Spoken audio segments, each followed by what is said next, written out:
வணக்கம். வாங்க இன்றைக்கு ஒரு கடலைக்கறி வைப்போம். இந்த கடலைக்கறி தோசை, சோறு, இட்லி எல்லாத்துக்கும் சாப்பிட சுவையாக இருக்கும்.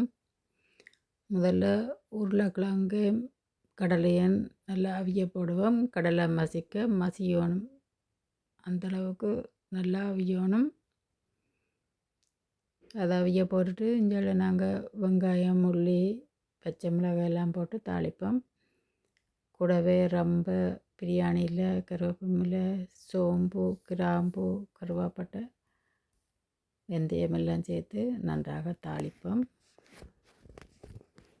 வெங்காயம் பொன்னிறமாக வந்ததும் தக்காளி பழம் போட்டு அதோட கறித்தூள் சேர்த்து தாளிப்போம். அவிச்ச கடையில அரைவாசியை எடுத்து வச்சுட்டு மிச்சம் அரைவாசியை உருளைக்கிழங்கையும் எடுத்து வச்சுட்டு தண்ணியோடு அப்படியே தாளித்த வெங்காயத்தூளோடு சேர்ப்போம். அதோட உப்பும் சேர்த்து நன்றாக கிளறுவோம்.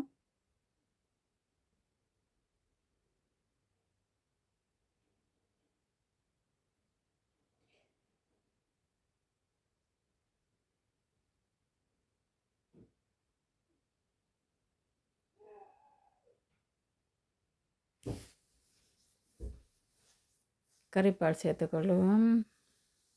மூடி அவியும் கறி மூடி அவிஞ்சோடனே அங்கே அவிச்ச உருளைக்கிழங்குல நல்லா மசித்து போடுவோம்.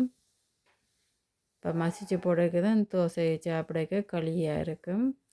எடுத்து வச்சு அரைவாசி கடலையும் கிரைண்டரில் அரைச்சி போட்டு கறிக்க போடுவோம்.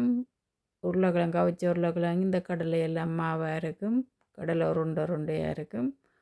இப்போ தோசை, சோறு இதுகளோட கூட வச்சு சாப்பிடக்க பசத்தன்மையாக இருக்கும், நல்லா இருக்கும்.